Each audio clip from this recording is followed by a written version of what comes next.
ಭಗವಾನ್ ಶ್ರೀರಾಮಕೃಷ್ಣರ ಸ್ವಾಮಿ ವಿವೇಕಾನಂದರ ಅಡಿದಾವರೆಗಳಲ್ಲಿ ವಂದಿಸುತ್ತಾ ವೇದಿಕೆಯ ಮೇಲೆ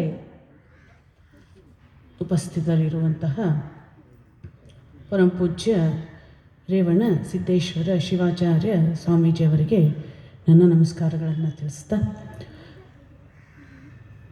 ಭಾರತ ಮಾತೆಯ ಪದತಗಳಿಗೆ ನನ್ನ ಸಾಷ್ಟಾಂಗ ಪ್ರಣಾಮವನ್ನು ಸಲ್ಲಿಸ್ತಾ, ವೇದಿಕೆಯ ಮೇಲೆ ಆಸೀನರಾಗಿರುವಂತಹ ಎಲ್ಲ ಗಣ್ಯರೇ ಹಾಗೂ ನೆರೆದಿರುವಂತಹ ಎಲ್ಲ ತಾಯಂದಿರೇ, ಮಹನೀಯರೇ, ಮುದ್ದು ಮಕ್ಕಳೇ, ಇಲ್ಲಿವರೆಗೂ ಕೂಡ ದಿಕ್ಸೂಚಿ ಭಾಷಣದಲ್ಲಿ ಹೇಳಲಾಯಿತು ಏನು ಅಂತಂದರೆ, ನಾವೆಲ್ಲ ಒಂದಾಗಬೇಕು ಅನ್ನುವಂಥದ್ದು. ಹಿಂದೂಗಳು ಒಂದಾಗಬೇಕು. ಸ್ವಾಮಿ ವಿವೇಕಾನಂದರು ಪಾಶ್ಚಾತ್ಯಕ್ಕೆ ಹೋದಂಥ ಸಂದರ್ಭದಲ್ಲಿ ಅವರು ಒಬ್ಬ ತಾಯಿಯ ಮನೆಯಲ್ಲಿ ಆಶ್ರಯವನ್ನು ಪಡ್ಕೊಂಡಿದ್ರು. ವಯಸ್ಸಾಗಿತ್ತ ತಾಯಿ. ಒಂದು ಕಡೆಯಿಂದ ವಾಪಸ್ ಬಂದರು ಸ್ವಾಮೀಜಿ. ಬಂದು ಆ ತಾಯಿಗೆ ಹೇಳ್ತಾರೆ, I have fallen in love with ಅಂಥೇಳಿ ನಿಲ್ಲಿಸ್ಬಿಟ್ಟು ಸ್ವಾಮೀಜಿ. ನಾನು ಒಬ್ಬರ ಜೊತೆಗೆ ಪ್ರೀತಿಯಲ್ಲಿ ತೊಡಗಿದ್ದೇನೆ. I have fallen in love with. ಅವಳಿಗೆ ಆಶ್ಚರ್ಯ ಆಯಿತು, ಸನ್ಯಾಸಿಗಳು ಇವರು ಇದನ್ನು ಯಾಕೆ ಹೇಳ್ತಾ ಇದ್ದಾರೆ ಅಂಥೇಳಿ. ಕಡೆಗೆ ಆ ತಾಯಿ ಕೇಳ್ತಾರೆ, who is that fortunate lady Swamiji ಅಂಥೇಳಿ. ಅಂತಂದರೆ ಯಾರು ಆ ತಾಯಿ, ಅಷ್ಟು ಅದೃಷ್ಟವಂತೆ ಯಾರು ಸ್ವಾಮೀಜಿ ಅಂಥೇಳಿ. ಹಾಗೆ ಸ್ವಾಮೀಜಿ ಹೇಳ್ತಾರೆ, she is not a lady, it is an organization ಅಂತ ಹೇಳ್ತಾರೆ ಸ್ವಾಮೀಜಿ. ಅವಳೊಬ್ಬ ಸ್ತ್ರೀ ಅಲ್ಲ, ಒಂದು ಸಂಸ್ಥೆ ಅಥವಾ ಒಂದು ಒಗ್ಗಟ್ಟಿನಲ್ಲಿ ಒಂದು 4 ಜನ ಸೇರಿ ಒಗ್ಗಟ್ಟಿನಲ್ಲಿ ಕೆಲಸ ಮಾಡುವಂತಹ ಆ ಒಂದು ತನಕ್ಕೆ ನಾನು ಮಾರು ಹೋಗಿದ್ದೇನೆ. ಆ ಒಂದು ಸಂಸ್ಥೆಯ ಒಂದು ಕಾರ್ಯ ವೈಖರಿಯನ್ನು ನೋಡಿ ನಾನು ಮಾರು ಹೋಗಿದ್ದೇನೆ. ಇದು ಇವತ್ತು ನಮ್ಮ ಹಿಂದೂಗಳಲ್ಲಿ ಆಗಬೇಕಾಗಿದೆ. ಹಾಗಿದ್ರೆ ಇದು ಹೇಗಂತಂದರೆ, ಹಿಂದೂ ಅಂತನ್ನುವಂಥದ್ದು ಹೇಳಲಾಯಿತು, ವಿಶಾಲವಾದ ಒಂದು ಅರ್ಥವನ್ನು ಇಲ್ಲಿ ಅದು ಕೊಡ್ತದೆ. ಬರೀ ಹಿಂದೂ ಧರ್ಮ ಅಂತ ಹಚ್ಚಿಬಿಟ್ವಿ ನೋಡ್ರಿ. ಬರೀ ಹಿಂದೂಗಳು ನಾಮ ಹಚ್ಕೊಳ್ಳೋರು ಹಿಂದೂಗಳು, ಕೇಸರಿ ಹಾಕೊಳ್ಳೋರು ಹಿಂದೂಗಳು, ಮತ್ತಿನ್ನೇನಿದೆ ಅದೆಲ್ಲ ಹಿಂದೂಗಳು. ಅದು ಹಿಂದೂ ಅಂತಂದರೆ ಧರ್ಮ ಅಲ್ಲ, ಒಂದು ಪಂಗಡ ಅಲ್ಲ, ಅದು ಒಂದಿಷ್ಟು ಜನರ ಗುಂಪಲ್ಲ. ಹಿಂದೂ ಅಂತಂದರೆ ಏನು? ಜೀವನವನ್ನು ನಡೆಸುವಂತಹ ಅದ್ಭುತವಾದ ಉತ್ಕೃಷ್ಟವಾದ ಒಂದು ರೀತಿ. ಅದನ್ನು ಯಾರು ಬೇಕಾದರೂ ಕೂಡ ಅಳವಡಿಸ್ಕೊಳ್ಬೋದು. ಇವ್ರಿಗೆ ಮಾತ್ರ ಸೀಮಿತ, ಇವ್ರಿಗೆ ಸೀಮಿತ ಅಂತ ಹೇಳಿ ಅಲ್ಲ ಅದು. ಅದರಿಂದ ಹೇಳ್ತಾರೆ ಸ್ವಾಮೀಜಿ, ಹೇಳುವಂಥ ಸಂದರ್ಭದಲ್ಲಿ ಹೇಳ್ತಾರೆ ಏನಪ್ಪ ಅಂತಂದರೆ, ಯಾವ್ಯಾವ ಧರ್ಮಗಳು ಇವತ್ತು ಇದೆಯೋ ಅದನ್ನೆಲ್ಲವನ್ನೂ ಕೂಡ ಹೃತ್ಪೂರ್ವಕವಾಗಿ ಅಪ್ಪಿಕೊಳ್ಳುವಂತಹ, ಹೃತ್ಪೂರ್ವಕವಾಗಿ ಸ್ವಾಗತವನ್ನು ಕೋರುವಂತಹ ಏಕೈಕ ಧರ್ಮ ವಿಶ್ವದಲ್ಲಿದ್ದರೆ ಅದು ಹಿಂದೂ ಧರ್ಮ ಅಂಥೇಳಿ. ಅದರಿಂದ ಇದು ವಿಶ್ವಧರ್ಮ. ಇದನ್ನು ನಾವು ಬರೀ ಭಾರತಕ್ಕೆ ಮಾತ್ರ ರಿಸ್ಟ್ರಿಕ್ಟ್ ಮಾಡೋ ಹಾಗಿಲ್ಲ. ಆದರೆ ಹಿಂದೂಸ್ತಾನದಲ್ಲಿ ಯಾರ್ಯಾರು ಇರ್ತಾರೋ ಅವರೆಲ್ಲರೂ ಕೂಡ ಹಿಂದೂಗಳೇ ಅನ್ನುವಂಥದ್ದು. ಅದರಿಂದ ಈ ಒಂದು ವಿಚಾರವನ್ನು ಇಲ್ಲಿ ಹಿರಿಯರು ಹೇಳಿದ್ರಲ್ಲ, ಏನು ಅಂತಂದರೆ, ಯುವತಿಯರು ಕಾಣ್ತಾ ಇಲ್ಲ. ಇದಕ್ಕೆ ಮುಖ್ಯ ಕಾರಣ ಏನಪ್ಪ ಅಂತಂದರೆ, ಬೇಜಾರು ಮಾಡ್ಕೊಳ್ಬಾರ್ದು. ಮುಖ್ಯ ಕಾರಣ ಮನೆಯಲ್ಲಿದ್ದಂತಹ ಸಂಸ್ಕಾರ. ಇವತ್ತು ತಂದೆ ತಾಯಂದಿರು, ನಮ್ಮ ಪಾಲಕರು ಏನು ಮಾಡ್ತಾ ಇದ್ದಾರೆ, ನಡೀತದೆ ಬಿಡು. ಇವತ್ತು ಬೊಟ್ಟಿಟ್ಕೊಳ್ಳೋದಿಲ್ಲ, ನಡೀತದೆ ಬಿಡು. ಇವತ್ತು ಬಳೆ ಹಾಕೊಳ್ಳೋದಿಲ್ಲ, ನಡೀತದೆ ಬಿಡು. ಉಡುಪನ್ನು ಹೆಂಗೆ ಬೇಕೋ ಹಂಗೆ ಹಾಕ್ಕೊಳ್ತಾರೆ, ನಡೀತದೆ ಬಿಡು. ಎಲ್ಲವನ್ನೂ ಕೂಡ ನಡೀತದೆ ನಡೆಸ್ಕೊಂಡು ಹೋಗ್ತಾ ಇದ್ದೇವಲ್ಲ ನಾವು. ಒಂದು ದಿವಸ ಹಿಂಗೆ ಕಾಲ ಬರ್ತದೆ, ಹಿಂದೂ ಸಮಾಜ ಅಥವಾ ಹಿಂದೂ ಧರ್ಮ ಅಥವಾ ನಾವೇನು ಇವತ್ತು ಅಲ್ಪಸಂಖ್ಯಾತರು ಅದು ನಡೀತದೆ ಬಿಡು, ನಡೆಸ್ಕೊಂಡು ಹೋಗ್ಬಿಡ್ತೇವೆ ಒಂದು ದಿವಸ. ಅಷ್ಟು ಆರಾಮಾಗಿ ಇದ್ದೇವೆ ನಾವು. ವಿವೇಕಾನಂದರು ಪಾಶ್ಚಾತ್ಯದಲ್ಲಿದ್ದವಾಗ ಹೇಳಿ ಎದ್ದೇಳಿ ಅನ್ನುವಂತಹ ಒಂದು ವಿಚಾರವನ್ನು ಹೇಳಲಿಲ್ಲ. ಯಾವಾಗ ಭಾರತ ಭೂಮಿಗೆ ಕಾಲಿಟ್ಟರು ಕೊಲಂಬೋ ಟು ಅಲ್ಮೋರಾ ಅಂತೇಳಿ ಒಂದು ಪುಸ್ತಕ ಇದೆ, ಸ್ವಾಮಿ ವಿವೇಕಾನಂದರ ಒಂದು ಎಲ್ಲ ಉಪನ್ಯಾಸಗಳು. ಆವಾಗ ಹೇಳಿದ್ರು ಹಿಂದೂಸ್ತಾನಕ್ಕೆ ಬಂದು ಭಾರತಕ್ಕೆ ಬಂದು ಭಾರತದ ಭೂಮಿಯ ಮಣ್ಣನ್ನ ತಲೆಗೆ ಹಚ್ಕೊಂಡ್ರು. ಈಗ ಹೇಗೆ ಅನ್ನಿಸ್ತಾ ಇದೆ ಸ್ವಾಮೀಜಿ, ನೀವು ಅಲ್ಲಿ ಪಾಶ್ಚಾತ್ಯದಲ್ಲಿ ಇದ್ದು ಬಂದಂಥವ್ರು, ಅಷ್ಟು ಅದ್ಭುತವಾದ ಭೋಗದ ಒಂದು ದೇಶ ಅದು, ಅಷ್ಟು ಅದ್ಭುತವಾದ ವಿಚಾರಗಳನ್ನ ನೀಡಿ ಬಂದ್ರಿ, ಅಷ್ಟು ಅದ್ಭುತವಾಗಿ ಅವರು ನಿಮ್ಮನ್ನ ನೋಡ್ಕೊಂಡ್ರು, ಇವತ್ತು ಭಾರತ ಹೆಂಗ ಅನ್ನಿಸ್ತಾ ಇದೆ ನಿಮಗೆ ಅಂತ ಕೇಳುವಂತ ಸಂದರ್ಭದಲ್ಲಿ ಸ್ವಾಮಿ ವಿವೇಕಾನಂದರು ಹೇಳ್ತಾರೆ, ನಾನು ಹೋಗುವಾಗ ಇದು ಬರೀ ಭಾರತ ಆಗಿತ್ತು, ಇವತ್ತು ಬಂದಿದ್ದೇನಲ್ಲ ಇದು ನನಗೆ ತೀರ್ಥಕ್ಷೇತ್ರವಾಗಿಬಿಟ್ಟಿದೆ ಅಂತ ಹೇಳ್ತಾರೆ ಸ್ವಾಮೀಜಿ. ಇದರರ್ಥ ಭಾರತ ತೀರ್ಥಕ್ಷೇತ್ರ. ಆಮೇಲೆ ಹೇಳ್ತಾರೆ ಏನು ಅಂತಂದ್ರೆ ಉಪನ್ಯಾಸದ ಸಮಯದಲ್ಲಿ ಹೇಳ್ತಾರೆ, ಭಾರತೀಯರೇ ಏಳಿ ಎದ್ದೇಳಿ ಅಂತ ಹೇಳಿದ್ರು. ಏಳಿ ಎದ್ದೇಳಿ ಗುರಿ ಮುಟ್ಟುವವರೆಗೂ ನಿಲ್ಲದಿರಿ ಅನ್ನುವಂಥದ್ದನ್ನ ಸ್ವಾಮೀಜಿ ಭಾರತದಲ್ಲಿ ಹೇಳಿದ್ರು. ಪಾಶ್ಚಾತ್ಯರಿಗೆ ಹೇಳಬೇಕಾಗಲಿಲ್ಲ, ಹೇಳಲಿಲ್ಲ ಅಲ್ಲ. ಅದರಿಂದ ಇವತ್ತು ಮತ್ತೆ ಸ್ವಾಮಿ ವಿವೇಕಾನಂದರ ಒಂದು ವಿಚಾರಗಳು ಮತ್ತೆ ವಾಪಸ್ ಬರಬೇಕಾಗಿದೆ. ಏಳಿ ಎದ್ದೇಳಿ, ಗುರಿ ಯಾವುದು ಆಗಿದ್ರೆ ನಮ್ಮೆಲ್ಲರ ಒಕ್ಕಟ್ಟು, ಅದನ್ನ ಮುಟ್ಟುವವರೆಗೂ ಕೂಡ ನಿಲ್ಲದಿರಿ. ಇದಕ್ಕೆ ಮುಖ್ಯವಾಗಿ ಮಕ್ಕಳಿಗೆ ಸಂಸ್ಕಾರ, ಕುಟುಂಬ ಸಂಸ್ಕಾರ ಅನ್ನುವಂಥದ್ದು ಏನಾಗ್ತಾ ಇದೆ ಇವತ್ತು ಸಂಸಾರದಲ್ಲಿ ಅಥವಾ ಕುಟುಂಬದಲ್ಲಿ.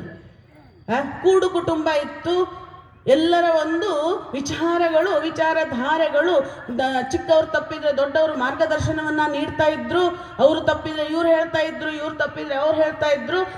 ತಂದೆ ಮನೆಯಲ್ಲಿಲ್ಲ ಅಂತಂದ್ರೆ ದೊಡ್ಡಪ್ಪನು ಚಿಕ್ಕಪ್ಪನು ಯಾರು ಇರ್ತಿದ್ರು ಅವರು ಮಾರ್ಗದರ್ಶನವನ್ನ ನೀಡ್ತಾ ಇದ್ರು.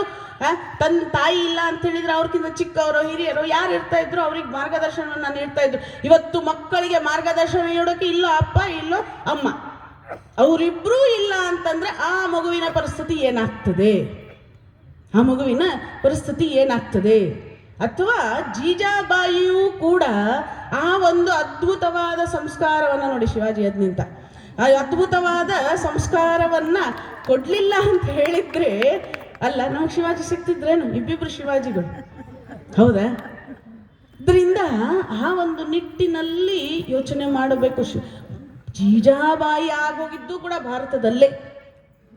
ಅದ್ಭುತವಾದ ವಿಚಾರಗಳನ್ನ ತುತ್ತು ಹಾಕುವಾಗ್ಲೂ ಕೂಡ, ಅನ್ನದ ಒಂದು ತುತ್ತು ಹಾಕುವಾಗ್ಲೂ ಕೂಡ ಜೀಜಾಬಾಯಿ ಹೇಳ್ತಾ ಇದ್ಲು ಶಿವಾಜಿಗೆ, ನೀನು ಧೀರನಾಗಬೇಕು, ನೀನು ವೀರನಾಗಬೇಕು, ಹಿಂದವಿ ಸಮಾಜವನ್ನ ಮತ್ತೆ ಕಟ್ಟಬೇಕು, ಸಾಮಾನ್ಯನಲ್ಲ ನೀನು, ಯಾರು ನೀನು, ಧೀರ ಯೋಧ ನೀನು ಅನ್ನುವಂಥದ್ದನ್ನ ಪ್ರತಿಯೊಂದು ತುತ್ತಲ್ಲಿ ತುಂಬಿ ಹಾಕ್ತಾ ಇದ್ಲಲ್ಲ ತಾಯಿ. ಅದರಿಂದ ಶಿವಾಜಿ ಸಿಕ್ಕ ನಮಗೆ. ಯಾವುದೋ ಒಂದು ಮೊಘಲರ ಒಂದು ಸೋಲಾಗ್ತದೆ, ಅವಾಗ ಅವನ ಸೈನಿಕರು ಒಬ್ಬ ಆ ಮೊಘಲರ ರಾಣಿಯನ್ನ ಕರ್ಕೊಂಡು ಬರ್ತಾರಂತೆ. ಕೇಳಿದ್ದಿದ್ದು ಆ ಮೊಘಲರ ರಾಣಿ ಎಷ್ಟು ಚಂದ ಇರ್ತಾಳೆ ಅಂತಂದ್ರೆ ಆ ಸೈನಿಕರೆಲ್ಲ ಹೇಳ್ತಾರಂತೆ, ರಾಜ ಇವತ್ತು ನಿನಗೆ ಅದ್ಭುತವಾದದ್ದನ್ನ ತಗೊಂಡ್ಬಂದಿದ್ದೇವೆ ಅಂತ ಹೇಳಿ. ಏನದು ಅಂತ ಕೇಳಿದ ಅವನು. ಬಾ ನೀನು ಕೊಡ್ತೇವೆ ಸರ್ಪ್ರೈಸ್ ಅಂತ ಹೇಳಿ. ಆವಾಗ ಶಿವಾಜಿ ಬಂದು ಅವಳನ್ನ ಕರ್ಕೊಂಡ್ಬಂದಿದ್ರು. ಆ ಒಂದು ಪರದೆಯನ್ನ ತೆಗೆದು ನೋಡ್ತಾನೆ, ಇಷ್ಟು ಸುಂದರವಾಗಿದ್ದಾಳೆ ಅವಳು ರಾಣಿ. ಅವಳು ಕೆಳಗೆ ಇಳಿದ್ಲು, ಅವಳಿಗೆ ಭಯ ಆಗ್ಬಿಟ್ಟಿತ್ತು ಪಾಪ. ಏನ್ ಮಾಡ್ತಾನು ರಾಜ ಅಂತೇಳಿ. ಶಿವಾಜಿ ಅನ್ನಂತೆ, ಅಮ್ಮ ಎಷ್ಟು ಸುಂದರವಾಗಿದ್ದಿ ನೀನು, ನಾನು ನಿನ್ನ ಹೊಟ್ಟೆಯಲ್ಲಿ ಹುಟ್ಟಿದ್ರೆ ನಿನ್ನಷ್ಟೇ ಸುಂದರವಾಗಿರ್ತಿದ್ದೆ ಅಲ್ಲ ನಾನು ಅಂತ ಹೇಳಿದ್ರು ಶಿವಾಜಿ. ಇದರ ತಾಯಿಯ ಸ್ಥಾನವನ್ನ ಕೊಟ್ಟು ಬಿಟ್ಟ ಶಿವಾಜಿ. ಇದು ನಮ್ಮ ಭಾರತ ದೇಶದ ಹಿರಿಮೆ. ಇವತ್ತು ಇದನ್ನ ನಮ್ಮ ತಾಯಂದಿರು, ನಮ್ಮ ಪಾಲಕರು ಮಕ್ಕಳಿಗೆ ಹೇಳ್ಕೊಡ್ತಾ ಇದ್ದಾರೇನು? ನಾನಿವತ್ತು ಹೇಳ್ತೇನೆ, ವಾರ್ಷಿಕೋತ್ಸವಗಳಿಗೆ ಆನ್ಯುವಲ್ ಡೇಸ್ ಅಂತ ಮಾಡ್ತಾರಲ್ಲ, ಸ್ಕೂಲ್ಗಳಿಗೆ ಹೋಗೋದನ್ನೇ ನಾನು ಬಿಟ್ಟಿದ್ದೇನೆ. ಯಾಕೆ ಬಿಟ್ಟಿದ್ದೇನೆ ಅಂತಂದ್ರೆ, ಸಂಸ್ಕಾರವಂತ ಆನ್ಯುವಲ್ ಡೇಸ್, ವಾರ್ಷಿಕೋತ್ಸವಗಳನ್ನ ಯಾವ ಸ್ಕೂಲ್ಗಳಲ್ಲಿಯೂ ಕೂಡ ಮಾಡ್ತಾ ಇಲ್ಲ. ಹೌದು, ಒಪ್ಕೊಳ್ತೀರಾ? ಆದ್ರೆ ನಮ್ಮ ಪೇರೆಂಟ್ಸ್ ಅಂತಂದ್ರೆ ಪಾಲಕರು ಅದಕ್ಕೆ ಯಾವುದಕ್ಕೂ ಕೂಡ ಆಕ್ಷೇಪಣೆಯನ್ನ ನೀಡ್ತಾ ಇಲ್ಲ. ಇದು ನನಗೆ ಆಶ್ಚರ್ಯ ಆಗ್ತಾ ಇದೆ. ಹೌದು, ಅದರಿಂದ ಅದನ್ನ ಸ್ವಲ್ಪ ನೀವು ಇವತ್ತು ಸ್ಕೂಲ್ಗಳಿಗೆ ಕಳಿಸ್ತಾ ಇದ್ದೀರಿ, ವಿದ್ಯಾಭ್ಯಾಸವನ್ನು ಚೆನ್ನಾಗಿ ಕೊಡ್ತಾ ಇದ್ದೀರಿ, ವೈಜ್ಞಾನಿಕವಾಗಿ, ತಾಂತ್ರಿಕವಾಗಿ, ಇನ್ನೀ ಯಾವ್ಯಾವ ರೀತಿಯಿಂದ ನಾವು ಬೆಳಿಬೇಕು ಎಲ್ಲ ಬೆಳೀತಾ ಇದ್ದೇವೆ. ಆದರೆ ಸಂಸ್ಕೃತಿ ಪ್ರಕಾರ, ಸಂಸ್ಕಾರದ ಪ್ರಕಾರ ನಾವು ಹಿಂದೆ ಬೀಳ್ತಾ ಇದ್ದೇವೆ. ನೆನಪಿಟ್ಕೊಳ್ರಿ. ಅರ್ಥ ಆಯ್ತು? ತಾಯಿ ಭುವನೇಶ್ವರಿ ದೇವಿ ಏನು ಗುರಿಯನ್ನ ಕೊಟ್ಲು, ತಂದೆ ಹತ್ರ ಹೋದ ನರೇಂದ್ರನಿಗೆ ಈ ಘಟನೆಯನ್ನ ನೀವು ಕೇಳಿರ್ಬೋದು ಅನಿಸ್ತದೆ, ಆದರೆ ಇನ್ನೊಂದ್ಸಲಿ ರಿಪೀಟ್ ಮಾಡೋದಕ್ಕೆ ಇಚ್ಛೆ ಪಡ್ತೇನೆ. ಯಾವ ಥರ ತಾಯಂದ್ರ ಹೋಗಿದ್ದಾರೆ ನೆನಪಿಸೋದಕ್ಕೆ ಇಚ್ಛೆ ಪಡ್ತೇನೆ ನಾನು.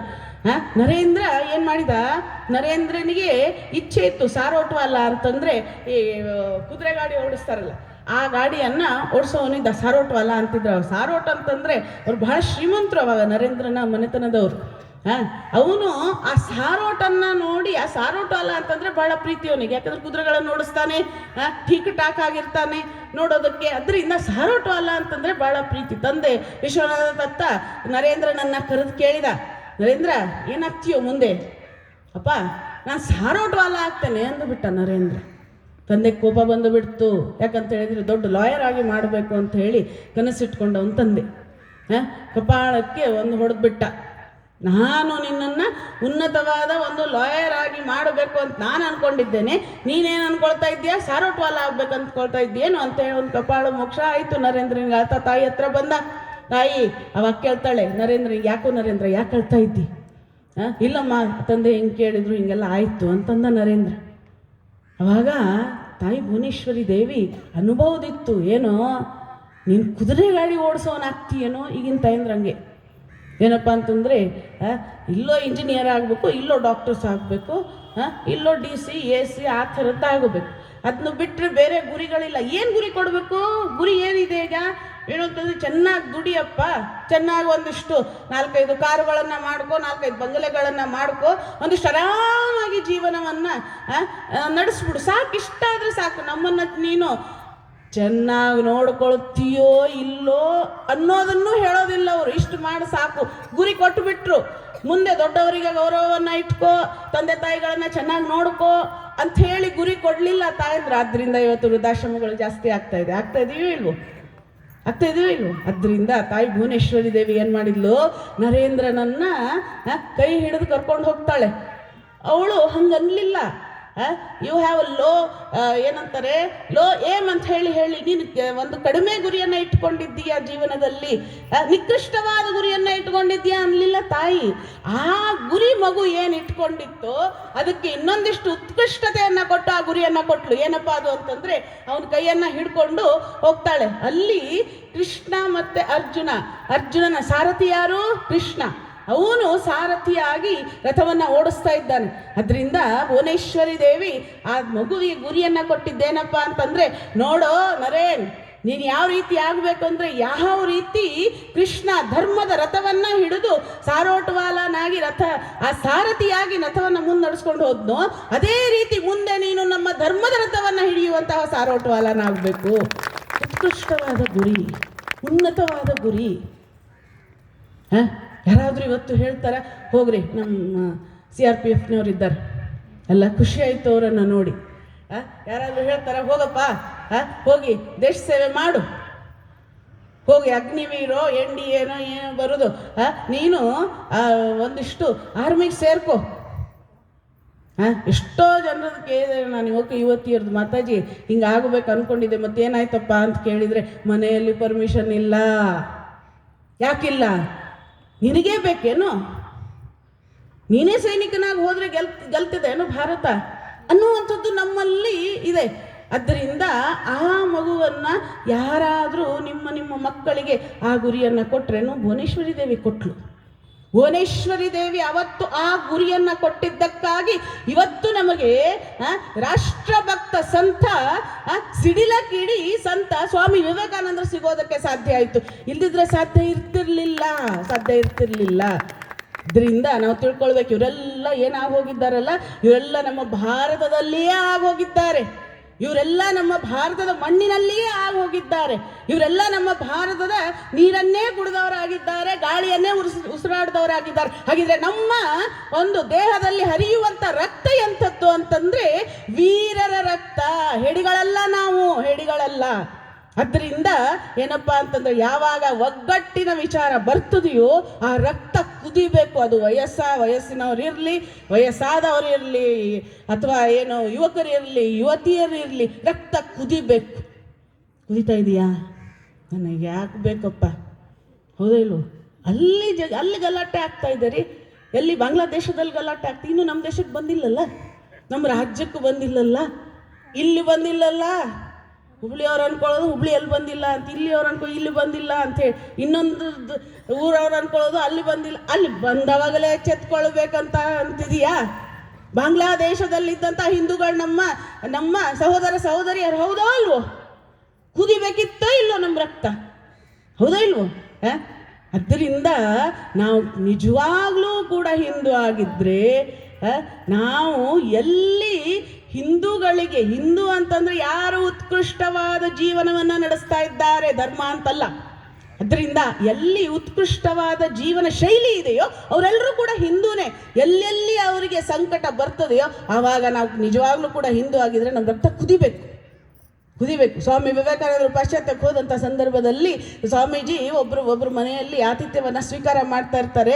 ಒಬ್ಬರು ಮನೆಯಲ್ಲಿ ಅವರಿಗೆ ಮಲಗಿರ್ತಾರೆ. ಮಲ್ಕೊಳ್ಳೋದಕ್ಕೆ ಸುಖದ ಸುಪ್ಪತ್ತಿಗೆ ಆವಾಗಿನ ಕಾಟು ಅದೆಲ್ಲ ಆವಾಗೆಲ್ಲ ಬಹಳ ವೈಭವಯುತವಾಗಿ ಇತ್ತು. ಈಗೂ ಫಾರಿನಿಗೆ ಹೋಗ್ತಾರೆ, ಅದು ಆಮೇಲೆ ಹೇಳ್ತೇನೆ. ಅವಾಗ ಹೋದಂಥ ಸಂದರ್ಭದಲ್ಲಿ ಎಲ್ಲ ವ್ಯವಸ್ಥೆಗಳನ್ನು ಮಾಡಿಕೊಟ್ಟಿದ್ದಾರೆ. ಸ್ವಾಮೀಜಿಯವರು ರೂಮಲ್ಲಿ ವಿಶ್ರಾಂತಿಯನ್ನು ತೆಗೆದುಕೊಳ್ತಾ ಇದ್ದಾರೆ ಅಂತ ಆ ಮನೆಯ ಮಾಲೀಕರು ಅಂದ್ಕೊಂಡ್ರು. ಆದರೆ ಅವ್ರಿಗೆ ಕೇಳಿಸಿದ್ದೇನಪ್ಪ ಅಂದರೆ ಸ್ವಾಮೀಜಿ ಅಳ್ತಾ ಇದ್ದಾರೆ, ವಿವೇಕಾನಂದರು ಅಳ್ತಾ ಇದ್ದಾರೆ. ಪಾಪ ಅವರಿಗೆ ಆಚಾರ ವಿಚಾರಗಳು ಗೊತ್ತಿಲ್ಲ. ಹಿಂದೂ ಸನ್ಯಾಸಿ ಭಾರತದಿಂದ ಬಂದಿದ್ದಾರೆ, ಅವ್ರಿಗೆ ಭಯ ಆಗ್ಬಿಡ್ತು, ಅಯ್ಯೋ ನಮ್ಮಿಂದ ಏನಾದ್ರು ತಪ್ಪಾಗ್ಬಿಡ್ತು ಏನೋ ಅಂತ. ಅವರು ಆ ಬಾಗಿಲನ್ನು ಬಾರಿಸಿ ಒಳಗಡೆ ಹೋಗಿ ನೋಡ್ತಾರೆ. ಸ್ವಾಮೀಜಿ ಹತ್ತು ಅವ್ರು ಮಲಗಿದಂತಹ ಆ ಒಂದು ದಿಂಬು ತೊಯ್ದು ಹೋಗ್ಬಿಟ್ಟಿದೆ. ಅವರು ಕೇಳಿದರು ಸ್ವಾಮೀಜಿ ಅನ್ನೋದಕ್ಕೆ ಬರೋದಿಲ್ಲ ಆ ಕಡೆ. ಸ್ವಾಮಿ, ನಮ್ಮಿಂದ ಏನಾದ್ರು ತಪ್ಪಾಯ್ತೇನೋ ಅಂತ ಕೇಳಿದರು. ನೀವು ಯಾಕೆ ಇಂಥ ಒಂದು ಮಂಚದ ಮೇಲೆ ಮಲ್ಕೊಳ್ಳಿಲ್ಲ? ಎಲ್ಲ ವ್ಯವಸ್ಥೆಗಳನ್ನು ನಾವು ಮಾಡಿಕೊಟ್ಟಿದ್ದೆ, ದಯವಿಟ್ಟು ಕ್ಷಮಿಸಿ ನಮ್ಮಿಂದ ಏನಾದ್ರು ತಪ್ಪಾಗಿದ್ರೆ ಅಂಥೇಳಿ. ಸ್ವಾಮೀಜಿ ಹೇಳಿದರು, ನೀವು ನನಗೆ ಈ ಸುಖದ ಸುಪ್ಪತ್ತಿಗೆ ಮೇಲೆ ಮಲ್ಕೊಳ್ಳೋದಕ್ಕೆ ಹೇಳ್ತಾ ಇದ್ದೀರೇನು? ಎಲ್ಲಿ ನನ್ನ ಭಾರತ ದೇಶದಲ್ಲಿ ಲಕ್ಷಾಂತರ ಜನ ಇವತ್ತು ಅವರಿಗೆ ಇರೋದಕ್ಕೆ ಆಶ್ರಯ ಇಲ್ಲ. ಆವಾಗಿನ ಕಾಲ ಇರೋದಕ್ಕೆ ಆಶ್ರಯ ಇಲ್ಲ, ಮೈ ತುಂಬ ಹಾಕೊಳ್ಳೋದಕ್ಕೆ ಬಟ್ಟೆ ಇಲ್ಲ, ಅಷ್ಟು ಕಷ್ಟ ಪಡ್ತಾ ಇದ್ದಾರೆ ನನ್ನ ಭಾರತದ ಸಹೋದರ ಸಹೋದರಿಯರು. ನಾನಿವತ್ತು ಈ ಸುಖದ ಸುಪ್ಪತ್ತಿಗೆ ಮೇಲೆ ಮಲಗಲೇನೋ ಅಂತ ಕೇಳಿದ್ರು ಸ್ವಾಮೀಜಿ. ಸರ್ವಸಂಗ ಪರಿತ್ಯಾಗಿ ಹೇಳುವಂತಹ ಮಾತಿದು. ಅದರಿಂದ ಯಾಕೆ ಸ್ವಾಮೀಜಿ ವಿಚಾರವನ್ನು ನಾವು ಹೇಳ್ತೇವೆ ಅಂತಂದರೆ, ಟ್ಯಾಗೋರ್ ಅವರಿಗೆ ಯಾರೋ ಒಬ್ಬರು ಬಂದು ಕೇಳ್ತಾರೆ, I want to know India ಅಂತ ಹೇಳಿ, I want to know about India, I want to know India, ನನಗೆ ಭಾರತದ ಬಗ್ಗೆ ತಿಳ್ಕೊಳ್ಬೇಕಾಗಿದೆ. ಟ್ಯಾಗೋರ್ ಅವರು ಹೇಳ್ತಾರೆ ಏನು ಅಂತಂದರೆ, ಯು ಸ್ಟಡಿ ವಿವೇಕಾನಂದ. ವಿವೇಕಾನಂದ ಬೇರೆ ಅಲ್ಲ, ಭಾರತ ಬೇರೆ ಅಲ್ಲ. ನೀನು ವಿವೇಕಾನಂದರನ್ನು ಅಧ್ಯಯನ ಮಾಡಿದೆ ಅಂತಂದರೆ ಭಾರತದ ಬಗ್ಗೆ ಅಧ್ಯಯನ ಮಾಡ್ದಂಗೆ. ಪೂರ ಭಾರತವೇ ವಿವೇಕಾನಂದರಾಗ್ಬಿಟ್ಟಿದ್ರು, ವಿವೇಕಾನಂದರೇ ಭಾರತ ಆಗ್ಬಿಟ್ಟಿತ್ತು ಅಂತಂದ್ರೆ ಅಷ್ಟು ಭಾವಿಸ್ಕೊಳ್ತಾರೆ ಸ್ವಾಮೀಜಿ ಭಾರತವನ್ನು. ಇವತ್ತು ಆ ಆದರ್ಶವನ್ನು ಮಕ್ಕಳಿಗೆ ಕೊಡಲಾಗ್ತಾ ಇದೆಯಾ? ನಾನು ಒಂದು ಸ್ಕೂಲಿಗೆ ಅಕ್ಷರಾಭ್ಯಾಸಕ್ಕೆ ಹೋಗಿದ್ದೆ. ಎಂಥ ಒಂದು ವಿಚಿತ್ರ ವಿಚಾರ ಇದು. ಅಕ್ಷರಾಭ್ಯಾಸ ಮಾಡುವಂಥ ಸಂದರ್ಭದಲ್ಲಿ ಯಾವ ಅಕ್ಷರವನ್ನು ಮೊದಲಿಗೆ ಬರೆಸ್ತಾರೆ ಹೇಳಿ? ಓಂ ಬರೆಸ್ತಾರೆ, ಇಲ್ಲ ಶ್ರೀ ಬರೆಸ್ತಾರೆ, ಹೌದಾ ಇಲ್ವ? ಓಂ ಬರೆಸ್ತಾರೆ, ಹೌದು. ಆದರೆ ಆ ಸ್ಕೂಲಲ್ಲಿ ಬರೆಸಿದ್ದೇನಪ್ಪ ಅಂತಂದರೆ, ಓಂ ಅದು ಇಡೀ ವಿಶ್ವ ಇದು ಶುರು ಆಗೋಕ್ಕಿಂತ ಮುಂಚೆ, ಇದು ಸೃಷ್ಟಿ ಆಗೋಕ್ಕಿಂತ ಮುಂಚೆ ಇದ್ದಂತಹ ಓಂಕಾರ ಅದು. ಆದರೆ ಆ ಸ್ಕೂಲಿನ ಹೆಡ್ ಮಿಸ್ ಅದನ್ನ ಒಪ್ಕೊಳ್ಳೋದಕ್ಕೆ ತಯಾರಿಲ್ಲ ಅನ್ಯಮತೀಯರು. ಅದರಿಂದ ಇಲ್ಲಿ ಇಂಥ ಶಾಲೆಗಳಿಗೆ ನಮ್ಮ ಮಕ್ಕಳನ್ನು ಕಳಿಸಿದ್ರೆ ಕುಂಕುಮ ಹಚ್ಕೊಳ್ಬೇಡ್ರಿ, ಬಳೆ ಹಾಕ್ಕೊಳ್ಬೇಡ್ರಿ, ಹೂ ಮುಡ್ಕೊಳ್ಬೇಡ್ರಿ, ಇನ್ನೇನೇನಿದೆಯೋ ಹಿಂದೂ ಧರ್ಮದ್ದು ಅದು ಯಾವುದನ್ನೂ ಕೂಡ ನೀವು ಮಾಡಬೇಡ್ರಿ ಅನ್ನೋದಕ್ಕೆ ಇವತ್ತು ಶಾಲೆಗಳಿಗೆ ಕಳಿಸ್ತಾ ಇದ್ದಾರೆ ತಂದೆ ತಾಯಿರು. ತಂದೆ ತಾಯರಿಗೆ ಬೇಕಾಗಿದ್ದೇನಪ್ಪ ಅಂತಂದರೆ ಒಂದೇ ಒಂದು 99.99, 100ಗೂ 100 ಕೊಟ್ಟು ಬಿಡ್ತಾರೆ ಇವತ್ತು. ಆಶ್ಚರ್ಯ ಆಗ್ತದೆ. ಲ್ಯಾಂಗ್ವೇಜಸ್ಸಿಗೆ ಈ ಭಾಷೆಗಳಿರ್ತದಲ್ಲ, ಅದಕ್ಕೆ 100ಕ್ಕೆ 100 ನಮ್ಗೆ ಯಾವಾಗೂ ಕೊಟ್ಟಿಲ್ಲ, ಅದು ಈಗ ಕೊಡ್ತಾರೆ, 100ಕ್ಕೆ 100 ಕೊಡ್ತಾರೆ. ಮತ್ತು ಎಜುಕೇಷನ್ ಸಿಸ್ಟಮ್ ಎಲ್ಲಿಗೆ ಬಂತು? ಹೌದಾ ಇಲ್ವೋ? ವಿಷಾದನೀಯ ಇದು. ಅದರಿಂದ ಆ ಒಂದು ನಿಟ್ಟಿನಲ್ಲಿ ನನ್ನ ಕಳಕಳಿಯ ಕುಟುಂಬ ಅಲ್ಲಿ ಎಂಥ ಒಂದು ಅದ್ಭುತವಾದ ಪದ್ಧತಿ ಇದೆ ಅಂತಂದರೆ, ಇನ್ನೊಂದು ಹೇಳ್ತೇನೆ, ಇಂದೋರಿನಲ್ಲಿ ನಡೆದಿದ್ದು ಎಲ್ಲರೂ ಕೂಡ ವಾಟ್ಸಪ್ ಬಂದಿರಬೇಕೇನೋ. ಇವತ್ತು ನೀವೆಲ್ಲ ಮಕ್ಕಳನ್ನು ಓದಿಸಿ ಓದಿಸಿ ಓದಿಸಿ ಅವರಿದ್ದಲ್ಲೇ ಹೋಗಿ ಅವ್ರಿಗೆ ಊಟ ಮಾಡಿಸ್ತೀರಿ, ಅವರಿದ್ದಲ್ಲೇ ಹೋಗಿ ಎಲ್ಲ ವ್ಯವಸ್ಥೆಗಳನ್ನು ಮಾಡ್ತೀರಿ, ಅವ್ರಿಗೊಂದು ಸಪ್ರೇಟ್ ರೂಮ್ ಕೊಡ್ತೀರಿ, ಅವ್ರು ಯಾರ ಜೊತೆಗೆ ಮಾತನಾಡ್ತಾರೆ, ಯಾರ ಜೊತೆಗೆ ಬಿಡ್ತಾರೆ. ಕುಂತಿ, ಹೌದು, ಕುಂತಿ ಏನು ಮಾಡಿದ್ಲು, 5 ಜನ ಮಕ್ಕಳಿಗೆ ಜನ್ಮ ಕೊಟ್ಲು, ಹೌದಾ ಇಲ್ವೋ? ಯಾರವರು? ಪಾಂಡವರು. ಅದೇ ನಮ್ಮ ಗಾಂಧಾರಿ 101 ಜನ. ಎಷ್ಟು? 101. ಆದರೆ ಧರ್ಮದ ಪರ ಯಾರಿದ್ರು? ಕುಂತಿಯ ಮಕ್ಕಳು.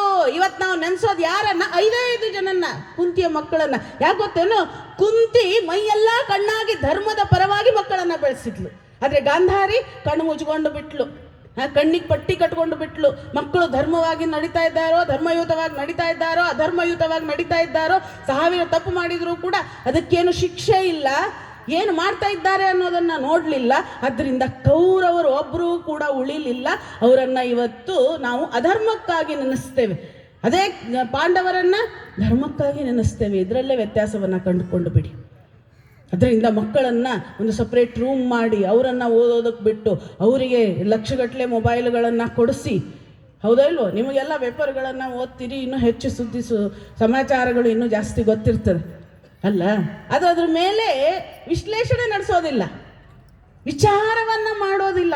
ಅಲ್ಲೇ ಆಗಿದೆ ಅಲ್ಲ, ಇಲ್ಲಿನ್ನೂ ಬಂದಿಲ್ಲ, ಹೌದು? 3 ಜನ ಗೊತ್ತಲ್ಲ ನಿಮಗೆ, ಈಗ ರೀಸೆಂಟಾಗಿ ಅದು ನ್ಯೂಸ್ ಬರ್ತಾ ಇದೆ, ಹೌದಾ ಇಲ್ವೋ? ಅದರಿಂದ ಆ ವಿಚಾರಗಳು ಕಡಿಮೆ ಆದವಾಗ ಅದ್ರ ಬದಲು ತುಂಬ್ರಿ ಅವ್ರ ತಲೆಯಲ್ಲಿ. ನೀನು ಯಾರು ಗೊತ್ತೇನೋ? ಸನಾತನ ಧರ್ಮದ ಒಂದು ಮಗು ನೀನು, ಹಿಂದೂ ನೀನು. ಹಿಂದೂ ಧರ್ಮವನ್ನು ಉಳಿಸುವುದಕ್ಕಾಗಿ ನೀನು ಜನ್ಮವನ್ನು ಪಡ್ಕೊಂಡಿದ್ದೀಯಾ? ಎಂಥ ಹಿಂದೂ ನೀನು? ಧೀರ ವೀರ, ಎಲ್ಲಿ ಶಿವಾಜಿ, ರಾಮಕೃಷ್ಣರು, ಸ್ವಾಮಿ ವಿವೇಕಾನಂದರಂತಹ ಧೀಮಂತರು ಆಗೋಗಿದ್ದಾರೋ, ಸುಭಾಷ್ ಚಂದ್ರ ಬೋಸ್ರಂಥವರು ಈ ದೇಶದಲ್ಲಿ ಆಗೋಗಿದ್ದಾರೋ ಮಗು, ಅಂಥ ಒಂದು ಮಣ್ಣಿನಲ್ಲಿ, ಅಂಥ ಒಂದು ದೇಶದಲ್ಲಿ ಹುಟ್ಟಿರುವಂತಹ ಅದ್ಭುತವಾದ ಶಕ್ತಿಯ ಗಣಿ ಏನು ಅಂತ ಹೇಳ್ರಿ ಅವರಿಗೆ. ಯಾವಾಗ ಇದಾಗಬೇಕು? ತಾಯಂದ್ರಿಗೆ ಹೇಳ್ತೇನೆ, ಮುಖ್ಯವಾಗಿ ಯಾವಾಗ ಗರ್ಭಧಾರಣೆ ಆಗ್ತದೆ ಆವಾಗಿಂದ ಅವರಿಗೆ ಈ ವಿಚಾರಗಳನ್ನು ಹೇಳೋದಕ್ಕೆ ಪ್ರಾರಂಭ ಮಾಡಬೇಕು. ಇನ್ನೊಂದು ವಿಚಾರ ಹೇಳಿ ನನ್ನ ಮಾತನ್ನು ಮುಗಿಸ್ತೇನೆ. ಸಂಸ್ಕಾರ ಸಂಸ್ಕಾರ ಸಂಸ್ಕಾರ ಎಷ್ಟು ಮುಖ್ಯ ಗೊತ್ತೇನ್ರಿ ಅದು? ವಿಚಾರ ಎಷ್ಟು ಇದನ್ನ ನಾನು ಭಾಳ ಯೋಚನೆ ಮಾಡಿ ಮಾಡಿ ಹೇಳ್ತಾ ಇದ್ದೇನೆ. ಪ್ರಹ್ಲಾದ ಅಸುರ, ಹೌದಾ? ಆದ್ರೆ ಯಾರು ಭಕ್ತ ಅವನು? ಪ್ರಹ್ಲಾದ ಯಾರು ಭಕ್ತ? ಧೈರ್ಯವಾಗಿ ಹೇಳ್ಬೋದು, ಹರಿಭಕ್ತ. ಎಸ್, ಯಾರು ಭಕ್ತ? ಜೋರಾಗಿ ಅದನ್ನಾದ್ರೂ ಹೇಳ್ರಿ. ಹರಿಭಕ್ತ, ಹೌದಾ ಇಲ್ವೋ? ಹರಿಭಕ್ತನ ಹೆಂಗಾದ ಅವನು? ತಾಯಿಯ ಗರ್ಭದಲ್ಲಿರುವಾಗ ಪ್ರಹ್ಲಾದ ಸಂಪೂರ್ಣ ಭಾಗವತವನ್ನ ನಾರದರಿಂದ ಕೇಳಿದ, ಹರಿಭಕ್ತನಾದ. ಅಸುರ ಅವನು, ಹೌದಾ ಇಲ್ವೋ? ಸಂಸ್ಕಾರ ಯಾವುದಾಯ್ತು? ಭಕ್ತಿಯ ಸಂಸ್ಕಾರ ಆಯಿತು. ಯಾಕಂತ ಹೇಳಿದ್ರೆ ಭಾಗವತ ಭಕ್ತಿಗೆ ಹೇಳಿ ಮಾಡಿಸಿದಂತಹ ಗ್ರಂಥ, ಹೌದು. ವ್ಯಾಸರು ಅದ್ಭುತವಾದ ಮನಃಶಾಂತಿಯನ್ನ, ಭಕ್ತಿಯನ್ನ ಪಡ್ಕೊಂಡಿದ್ದು, ಭಕ್ತಿಯ ಶಕ್ತಿಯನ್ನ ತೋರಿಸ್ಕೊಟ್ಟಿದ್ದು ಭಾಗವತದಿಂದ, ಹೌದಾ ಇಲ್ವೋ? ಅದರಿಂದ ಆ ಭಾಗವತವನ್ನ ಕೇಳಿ ಹರಿಭಕ್ತನಾದ ಯಾರು? ಪ್ರಹ್ಲಾದ. ಇವತ್ತು ನಾನು ಹೇಳ್ತೇನೆ ಏನಪ್ಪ ಅಂತಂದ್ರೆ, ಇವತ್ತು ನಮ್ಮ ಕಡೆಗೆ ಬರ್ತಾರೆ ಮಕ್ಕಳು, ಮೊಬೈಲ್ ಬಿಡೋದು. ಮಾತಾಜಿ ಎಷ್ಟು ಮೊಬೈಲ್ ಬಿಡಿಸಿದ್ರು ಬರೀ ಮೊಬೈಲೇ ನೋಡ್ತಾಳ್ರಿ, ಬರೀ ಮೊಬೈಲೇ ನೋಡ್ತಾನ್ರಿ ಅಂತ ಹೇಳ್ತಾರೆ. ನೀವೇನು ಮಾಡ್ತೀರಿ ಅಂತ ಕೇಳ್ತೇನೆ ನಾನು ಅವರಿಗೆ. ನಾವು ಸ್ವಲ್ಪ ನೋಡ್ತೇವೆ ಬಿಡ್ರಿ, ಆದರೆ ಅವನದು ಅಥವಾ ಅವಳದು ಓದೋ ವಯಸ್ಸಲ್ರಿ, ಅದರಿಂದ ಅವ್ರು ನೋಡಬಾರ್ದು. ನಾನಂತೇನೆ ಕೇಳೋದಿಲ್ಲ ಅವರು, ಖಂಡಿತವಾಗ್ಲೂ ಕೂಡ ಕೇಳೋದಿಲ್ಲ. ಯಾಕೆ ಗೊತ್ತೇನೋ? ಇದರಿಂದ ವಿಚಾರ ಇದೆ, ಒಂದು ವಿಚಾರ ಇದೆ.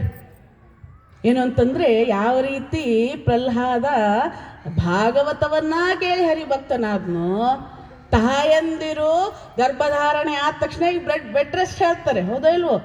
ಸುಮಾರು ಜನರಿಗೆ ಅಂತ ಇಟ್ಕೊಳ್ಳಿ, ಅಥವಾ ಸ್ವಲ್ಪ ಅವಾಗ ಕೂತ್ಕೊಂಡು ರೆಸ್ಟ್ ಮಾಡೋದು ಎಲ್ಲ ಇರ್ತದೆ ಅಂತ ಇಟ್ಕೊಳ್ಳಿ. ಆವಾಗ ಏನು ಮಾಡ್ತಾಳೆ ತಾಯಿ? ಟೈಮ್ ಪಾಸ್ ಮಾಡ್ತಿರೋ ಇಲ್ವೋ? ಫಿಲ್ಮ್ ಹಾಡುಗಳನ್ನು ನೋಡುವಂಥದ್ದು, ಚಾಟ್ ಮಾಡುವಂಥದ್ದು, ಮೊಬೈಲ್ಗಳಲ್ಲಿ ಕೇಳಬಾರದನ್ನು ಕೇಳುವಂಥದ್ದು, ನೋಡಬಾರದನ್ನು ನೋಡುವಂಥದ್ದು. ಮತ್ತು ಮಗುವಿಗೆ ಸಂಸ್ಕಾರ ಆಗೋದಿಲ್ವೇನ್ರಿ? 9 ತಿಂಗಳು ಮೊಬೈಲನ್ನು ಕಂಟಿನ್ಯೂಸ್ ಆಗಿ ಆ ಮಗುವನ್ನು ಗರ್ಭದಲ್ಲಿ ಇಟ್ಕೊಂಡು ನೋಡಿದರೆ ಸಂಸ್ಕಾರ ಆಗೋದಿಲ್ಲೇನು? ಒಂದು ಭಾಗವತ ಹೆಚ್ಚಂದ್ರೆ ಎಷ್ಟು ದಿವಸ ಹೇಳಿರ್ಬೋದು, ನಾರದ್ರು 1 ವಾರ ಅಂತ ಇಟ್ಕೊಳ್ಳೋರ, ಸಪ್ತಾಹ. ಅಷ್ಟರಲ್ಲೇ ಅಷ್ಟು ಸಂಸ್ಕಾರ ಆಗ್ಬಿಡ್ತು ಪ್ರಹ್ಲಾದನಿಗೆ. ಇನ್ನು 9 ತಿಂಗಳು ಆ ಮಗುವನ್ನು ಗರ್ಭದಲ್ಲಿಟ್ಕೊಂಡು ಮೊಬೈಲನ್ನು ನೋಡಿದರೆ 9 ತಿಂಗಳು ಸಂಸ್ಕಾರ ಆಗ್ತದ್ರಿ ಮಗುವಿಗೆ. ಅದನ್ನ ಹೆಂಗೆ ಬಿಡಿಸ್ತೀರಿ ನೀವು? ಹೌದಾ ಇಲ್ವೋ? ಆದ್ದರಿಂದ ಬಿಡ್ರಿ, ಅಲ್ಲಿಂದ ಶುರು ಆಗಬೇಕದು. ನಮ್ಮ ರಾಣಿಯರು ಅದನ್ನು ಮಾಡ್ತಾಯಿದ್ರು. ಏನಂತಂದರೆ ಪ್ರಾರ್ಥನೆ ಮಾಡ್ಕೊಳ್ತಾ ಇದ್ರು. ಯಾವಾಗ ಗರ್ಭಧಾರಣೆ ಆಗ್ತದೆಯೋ ಆವಾಗ ಪ್ರಾರ್ಥನೆಯನ್ನು ಮಾಡ್ಕೊಳ್ತಾ ಇತ್ತು. ಪ್ರಾರ್ಥನೆ ಮಾಡಿ ಗರ್ಭಧಾರಣೆಯನ್ನು ಮಾಡ್ಕೊಳ್ತಾ ಇದ್ರು. ಏನಪ್ಪ ಅಂತಂದರೆ, ನಾನು ಈ ಸಮಾಜಕ್ಕೆ ಕೊಡುವಂತಹ ಮಗು ಹೆಂಗಿರಬೇಕು ಅಂತಂದರೆ ವೀರ ಧೀರ ಶೂರ, ಆಮೇಲೆ ನನ್ನ ಭಾರತ ಮಾತೆಯನ್ನು ಪ್ರೀತಿಸುವಂತಹ ಮಗು ನನಗೆ ಬೇಕು ಅನ್ನುವಂಥದ್ದನ್ನು ಪ್ರಾರ್ಥನೆ ಮಾಡಿ. ಇವತ್ತು ಪ್ರಾರ್ಥನೆ ಇಲ್ಲವೇ ಇಲ್ಲ, ಹೌದೇ ಇಲ್ವೋ? ಅದರಿಂದ ಇದಾಗಬೇಕು. ಪ್ರತಿಯೊಂದು ಮಗುವು ಕೂಡ ಆವಾಗ ದೈವಿಕತೆಯಿಂದ ಅದು ಕಂಗೊಳಿಸ್ತದೆ. ದೈವಿಕತೆಯಿಂದ ಅದು ತನ್ನ ಒಂದು ಧೀರತನವನ್ನು ಶೂರತನವನ್ನು ಅದು ಹೊರಗೆಡುತ್ತದೆ. ಅಲ್ಲಿವರೆಗೂ ಮೊಬೈಲ್ ಸಂಸ್ಕಾರ ಹೋಗೋದಿಲ್ಲ. ಇದು ನಿಮಗೆ ಹೇಳುವಾಗ ಸ್ವಲ್ಪ ತಮಾಷೆ ಅನ್ನಿಸ್ಬೋದು, ಆದರೆ ಸತ್ಯ ಅಂತೀರೋ ಸುಳ್ಳು ಅಂತೀರೋ? ಸತ್ಯ, ಹೌದೋ ಇಲ್ವೋ? ಆದ್ದರಿಂದ ಮೊಬೈಲನ್ನು ಸ್ವಲ್ಪ ಬಿಡಿ. ನಾವು ಉಪಯೋಗಿಸ್ತೇವೆ, ಇಲ್ಲ ಅಂತಲ್ಲ, ಯಾವಾಗ ಬೇಕು ಅವಾಗ ಅಷ್ಟೇ ಉಪಯೋಗಿಸ್ತೇವೆ. ಅದರಿಂದ ಆ ಒಂದು ನಿಟ್ಟಿನಲ್ಲಿ ಸಂಸ್ಕಾರ ಮುಖ್ಯ. ಮತ್ತು ಇನ್ನೊಂದು ವಿಚಾರ ಏನು ಅಂತಂದರೆ, ಮಕ್ಕಳಿಗೆ ಹೇಳ್ಕೊಡುವಂಥ ಸಂದರ್ಭದಲ್ಲಿ ಸ್ವಾಮಿ ವಿವೇಕಾನಂದರನ್ನ ಒಬ್ರು ಕೇಳ್ತಾರೆ, ನಾವರೆಲ್ಲ ಶೇಕ್ ಹ್ಯಾಂಡ್ ಮಾಡ್ತಾರಲ್ಲ ಆ ಕಡೆಗೆ, ಶೇಕ್ ಹ್ಯಾಂಡ್ ಮಾಡುವಾಗ ಅದೆಲ್ಲ ಹೆಣ್ಮಕ್ಳು ಗಂಡು ಮಕ್ಕಳು ಅವರಿಗೇನು ವ್ಯತ್ಯಾಸ ಇಲ್ಲ, ಸ್ತ್ರೀಯರು ಪುರುಷರು ಅವರೆಲ್ಲ ಶೇಕ್ ಹ್ಯಾಂಡ್ ಮಾಡೋದೇ. ಯಾರು? ಪಾಶ್ಚಾತ್ಯರು, ಹೌದಲ್ವ? ನಿನ್ನೆ ಒಬ್ರು ಹೇಳ್ತಾ ಇದ್ರು, ಈಗೆಲ್ಲ ಶೇಕ್ ಹ್ಯಾಂಡ್ ಮಾಡೋದಕ್ಕೆ ಹೆದರ್ತಾರೆ ಅಂಥೇಳಿ. ಯಾಕಂದರೆ ಕೊರೋನಾ, ನಮ್ಮದೇ ಪದ್ಧತಿ, ಓಲ್ಡ್ ಇಸ್ ಗೋಲ್ಡ್. ಅವರು ಕೂಡ ಅದನ್ನೇ ಫಾಲೋ ಮಾಡಿದ್ರಲ್ಲ. ಮೃತ್ಯುಂಜಯ ಮಂತ್ರ ಹೇಳಿದರು, ಲಲಿತಾ ಸಹಸ್ರನಾಮ ಕಲಿತರು. ಸುಮಾರು ಜನ ಯಾರ್ಯಾರು ದೇವ್ರ ಮುಂದೆ ನಮಸ್ಕಾರ ಮಾಡ್ತಾ ಇರಲಿಲ್ವೋ, ಕೋವಿಡ್ ಬಂದು ಅವ್ರನ್ನ ಬಗ್ಸಿದೆ ರೀ. ಸುಮಾರು ಜನ ಲಲಿತಾ ಸಹಸ್ರನಾಮ ಕಲಿತರು, ವಿಷ್ಣು ಸಹಸ್ರನಾಮ ಕಲಿತರು, ಶಿವ ಸಹಸ್ರನಾಮ ಕಲಿತರು, ಮಹಾಮೃತ್ಯುಂಜಯ ಮಂತ್ರವನ್ನು ಯಾಕೆ ಸಾಯಬಾರ್ದು ಅಂತೇಳಿ ಮಹಾಮೃತ್ಯುಂಜಯ ಮಂತ್ರವನ್ನು ಹೇಳಿದರು, ಫಾರಿನರ್ಸ್ ಸಮೇತ. ಹೌದಾ? ಅದಕ್ಕೆ ಅಲ್ಲಿ ಅವ್ರು ಕೇಳಿದ್ರು, ಶೇಕ್ ಹ್ಯಾಂಡ್ ಮಾಡಬೇಕು, ನಾವೆಲ್ಲ ಮಾಡ್ತೇವೆ, ನೀವು ಯಾಕೆ ತಾಯಂದಿರಿಗೆ ನೀವು ಶೇಕ್ ಹ್ಯಾಂಡ್ ಮಾಡೋದಿಲ್ಲ ಅಂಥೇಳಿ. ಅದಕ್ಕೆ ಸ್ವಾಮೀಜಿ ಹೇಳ್ತಾರೆ, ಯಾಕಂತ ಹೇಳಿದರೆ, ನೀವು ವಿಕ್ಟೋರಿಯಾ ರಾಣಿ ಇದ್ದಾಳಲ್ಲ, ಅವಳಿಗೆ ಹೋಗಿ ಶೇಕ್ ಹ್ಯಾಂಡ್ ಮಾಡಂದ್ರೆ ಮಾಡ್ತೀರೇನೋ ಅಂತ ಕೇಳಿದ್ರು ಸ್ವಾಮೀಜಿ. ಅವಳು ರಾಣಿ, ಅವಳಿಗೆ ಹೆಂಗೆ ಮಾಡೋದಕ್ಕಾಗ್ತದ್ರಿ? ಅವಳ ಸ್ಥಾನ ಬಹಳ ಉನ್ನತ ಅಂಥೇಳಿ. ಅದಕ್ಕೆ ಸ್ವಾಮೀಜಿ ಹೇಳಿದರು, ನಾವು ನಮ್ಮ ಭಾರತದಲ್ಲಿ ಪ್ರತಿಯೊಬ್ಬ ಸ್ತ್ರೀಯನ್ನು ಕೂಡ ವಿಕ್ಟೋರಿಯಾ ರಾಣಿ ಥರನೇ ನೋಡ್ತೇವೆ, ಅವರ ಸ್ಥಾನ ಬಹಳ ಉನ್ನತ ನಮ್ಮ ದೇಶದಲ್ಲಿ. ಅದರಿಂದ ನಾವು ಶೇಕ್ ಹ್ಯಾಂಡ್ ಮಾಡೋದಿಲ್ಲ, ಪೂಜ್ಯ ಭಾವನೆಯಿಂದ ಕಾಣ್ತೇವೆ. ಇದನ್ನು ಹೇಳ್ಕೊಡ್ಬೇಕು ಮಕ್ಕಳಿಗೆ, ಹೌದು. ಇನ್ನು ಹೆಣ್ಣು ಮಕ್ಕಳಿಗೆ ಏನು ಹೇಳ್ಕೊಡ್ಬೇಕು ಅಂತಂದರೆ, ನೀವು ಮುಂದೆ ತಾಯಂತಂದರೆ ಬರೀ ಇಂಗ್ಲೀಷ್ ಮಾತನಾಡುವಂಥ ಮಕ್ಕಳಲ್ಲ, ಮಕ್ಕಳಿಗೆ ವಿದ್ಯಾಭ್ಯಾಸವನ್ನು ಕೊಟ್ಟ ನಂತರ ಫಾರಿನಿಗೆ ಹೋಗುವಂಥ ಮಕ್ಕಳನ್ನಲ್ಲ, ಇದ್ದು ತಂದೆ ತಾಯಿಯ ಸೇವೆಯನ್ನು ಮಾಡಿ ಕಡೆಯವರೆಗೂ ಕೂಡ ಅವರ ಅಂತ್ಯಕ್ರಿಯೆ ಆಗೋವರೆಗೂ ಕೂಡ ಇದ್ದು ಅವರನ್ನು ಸಾಕು ಸಲುವಂಥ ಮಕ್ಕಳನ್ನು ಇವತ್ತು ಜಗತ್ತಿಗೆ ಕೊಡಬೇಕು ಅನ್ನುವಂಥದ್ದನ್ನು ಕಲಿಸಬೇಕು. ಇಂದೋರ್ನಲ್ಲಾದಂತಹ ಘಟನೆ, ಹೌದು, ತಂದೆ ಸತ್ತು 30 ದಿವಸ, ತಾಯಿ ತೀರು ಹೋಗಿ 20 ದಿವಸ. ನೋಡಿ, ನನಗೆ 2 ದಿವಸ ನಿದ್ದೆನೇ ಬಂದಿಲ್ಲ. ಅದೇ ಕಣ್ಣು ಮುಂದೆ ಬರ್ತಾ ಇದೆ ಅಂತಂದರೆ ಎಲ್ಲಿಗೆ ಬಂತು ನಮ್ಮ ಸಮಾಜ? ತಂದೆ ತಾಯಿಗಳ ಬಗ್ಗೆ ಅಷ್ಟು ಏನಂತಾರೆ, ಅಷ್ಟು ಕಾಳಜಿ ರಹಿತವಾಗಿ ಮಕ್ಕಳನ್ನು ಇವತ್ತು ಬೆಳೆಸ್ತಾ ಇದ್ದಾರಾ? ಎಲ್ಲೋಯ್ತು ನಮ್ಮ ಸಂಸ್ಕಾರ?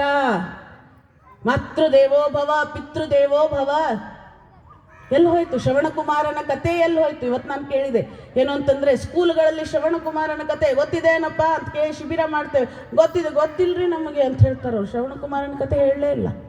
ಅದಕ್ಕೆ ತಂದೆ ತಾಯಿ ಬಗ್ಗೆ ಗೌರವ ಉಳಿಲಿಲ್ಲ, ಪ್ರೀತಿ ಉಳಿಲಿಲ್ಲ. ಹೆಗಲ ಮೇಲೆ ಹೊತ್ಕೊಂಡು ಹೋಗೋದು ಬೇಡ ಮಕ್ಕಳು. ಶ್ರವಣಕುಮಾರನ ಥರ ಹೆಗಲ ಮೇಲೆ ಹೊತ್ಕೊಂಡು ಹೋಗೋದು ಬೇಡ. ಇದ್ದಲ್ಲೇ ಒಂದಿಷ್ಟು ಸೇವೆಯನ್ನು ಮಾಡಿ ಅವ್ರ ಜೊತೆಗಿದ್ದು ಅವರಿಗೆ ಸಂತೋಷವನ್ನು ಕೊಡೋದಕ್ಕೆ ಮಕ್ಕಳಿಗೆ ಸಾಧ್ಯವಿಲ್ಲವೇನೋ? ಅದಕ್ಕೆ ಕಾರಣರು ಯಾರು ಗೊತ್ತೇನ್ರಿ? ನೀವೇ. ನೀವೇ ಅವ್ರಿಗೆ ಕಲಿಸಿದ್ದು ಏನು ಅಂತಂದರೆ ಇನ್ನೊಬ್ರಿಗೆ ಕೊಡಬೇಡ, ಇನ್ನೊಬ್ರಿಗೆ ಪ್ರೀತಿ ತೋರಿಸ್ಬೇಡ, ಟಿಫಿನ್ ಕೊಟ್ಟಿದ್ದಾನೆ ನೀನೇ ತಿನ್ನೋ ಮಗು, ಇನ್ನೊಬ್ರಿಗೆ ಕೊಡೋದಕ್ಕೆ ಹೋಗಬೇಡ. ಹೌದಾ ಇಲ್ವೋ? ನೀನು ಹೊಟ್ಟೆ ತುಂಬಿದ ಮೇಲೆ ಹೋದ್ರೆ ಬೇಕಿದ್ರು ಕೊಡು ಅಂತ ಹೇಳ್ತಾರೆ. ಇದು ಸರಿಯಲ್ಲ ರೀ.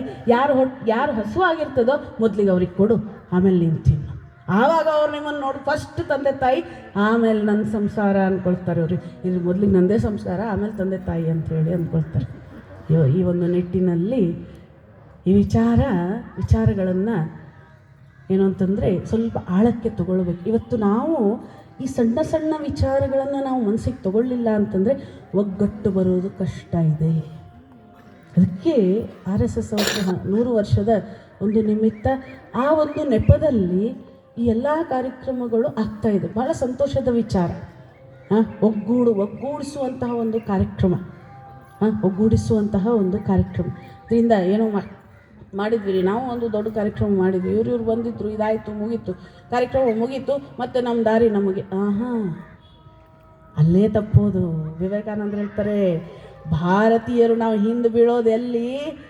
ನಾವು ಜೀವನದಲ್ಲಿ ಯಾವುದನ್ನು ನಾವು ಓದ್ತೇವೋ, ತತ್ವಗಳನ್ನು ಏನು ಓದ್ತೇವೋ ಅದನ್ನು ಅನುಸರಿಸುವುದರಲ್ಲಿ, ಆಚರಣೆಯಲ್ಲಿ ತರೋದರಲ್ಲಿ ನಾವು ಭಾಳ ಹಿಂದೆ ಭಾರತೀಯರು ಅಂಥೇಳಿ. ಅದರಿಂದ ದಯವಿಟ್ಟು ಈ ಕಿವಿಯಿಂದ ಕೇಳಿ, ಕಿವಿಯಿಂದ ಬಿಡಬೇಡ್ರಿ. ಸ್ವಲ್ಪ ಮನಸ್ಸಿನ ಆಳಕ್ಕೆ ಇಳಿಸ್ಕೊಳ್ರಿ. ಆವಾಗ ಆ ವಿಚಾರಗಳನ್ನು ಮಾಡಿ, ಖಾಲಿ ಇದ್ದವಾಗ ಸುಮ್ಮನೆ ಮೊಬೈಲನ್ನು ಹಿಂಗೆ ಮಾಡೋಕ್ಕಿಂತ ಈ ವಿಚಾರಗಳನ್ನು ಯೋಚನೆ ಮಾಡಿರಿ. ಹೌದಲ್ಲ, ಏನು ಮಾಡಬಹುದು, ನಾನು ಏನು ಮಾಡಬಹುದು? ಮಕ್ಕಳಿದ್ದರೆ, ಚಿಕ್ಕ ಮಕ್ಕಳಿದ್ದರೆ ಅವ್ರಿಗೆ ಸಂಸ್ಕಾರವನ್ನು ಕೊಡಿ. ಇಲ್ಲರಿ ನಮ್ಮ ಮಕ್ಕಳಿಗೆಲ್ಲ ಮದುವೆ ಆಗಿಬಿಟ್ಟಿದೆ ಅಂತಂದರೆ ಮೊಮ್ಮಕ್ಕಳಿಗೆ ಸಂಸ್ಕಾರವನ್ನು ಕೊಡಿ. ಇದರಿಂದ ಈ ಸಂಸ್ಕಾರ ಅನ್ನುವಂಥದ್ದು ಬಹಳ ಮುಖ್ಯ. ಮತ್ತು ಅವರಿಗೆ ಸಂಕುಚಿತತೆಯಿಂದ ಹೊರಗಡೆ ತಗೊಂಬಂದು, ನಾವು ಭಾರತೀಯರು, ನಾವು ಹಿಂದೂಗಳು, ಭಾರತೀಯರು ಒಗ್ಗೂಡೋದರಲ್ಲಿ ನಾವು ಎದಕ್ಕೂ ಕೂಡ ಹಿಂದಿಲ್ಲ, ಅದಕ್ಕೂ ಕೂಡ ಹಿಂದೆ ಉಳಿಯೋದಿಲ್ಲ ಅನ್ನುವಂತಹ ಒಂದು ಶಪಥವನ್ನು ಇವತ್ತು ನಾವು ಮಾಡಬೇಕಾಗಿದೆ.